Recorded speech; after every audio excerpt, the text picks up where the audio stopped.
Assalamualaikum dan salam sejahtera.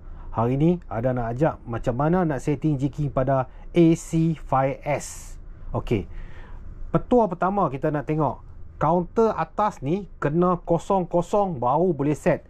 Kalau ada tertulis kedalaman, dia tak boleh set. Okey, cara nak set dia senang. Tengok ada tekan button ni lama-lama. Okey, dia akan keluar SA macam ni. Angkat jari, tekan sekali lagi. Okey. Ini adalah setting jigging. Bawah ni, tengah-tengah ni adalah berapa second dia tunggu dan dia akan ambil. Okey. Bawah ni adalah berapa kali dia jig dia akan berhenti. Tengok ada tekan ni ya. Okey, yang ni berapa 4, maksudnya 4 second dia akan tunggu. Okey, ada pakai 30. Senang sikit, cepat sikit buat video ni.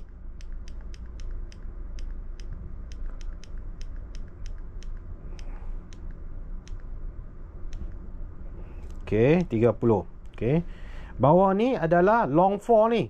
Okey, tengok. Maksud ni kalau Adam letak satu ni, dia jig sekali, dia berhenti. Tak mau. Jadi Adam pakai maksimum. Kita nak jig banyak-banyak kali.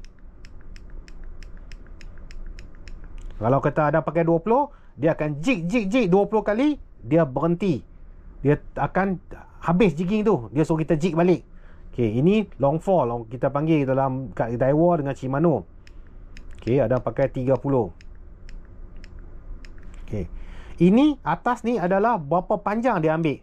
Ya, ada ambil 200. Okey.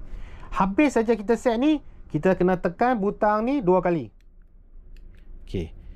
Dah habis ni, kita baru boleh tarik keluar tali. Tengok, okey, sekarang Adam tarik keluar tali.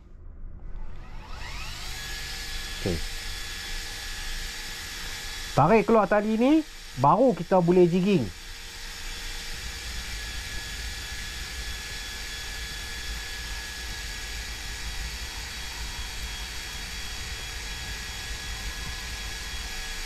Okey, Adam berhenti di 50 meter. Okey. Sekarang ni Adam lock drag. Okey, sekarang ni Adam nak start jigging. Tengok Adam tekan button mana? Ada tekan button ni saja. Tengok, dia akan start jigging sekarang.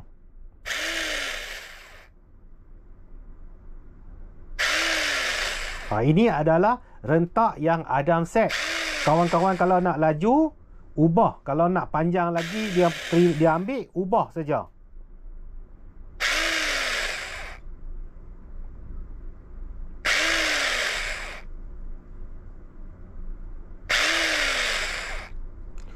Okey. Tengah-tengah jig, tiba-tiba ikan makan. Apa yang kita kena buat? Tengok ada tekan butang ni sekali. Tutup jig.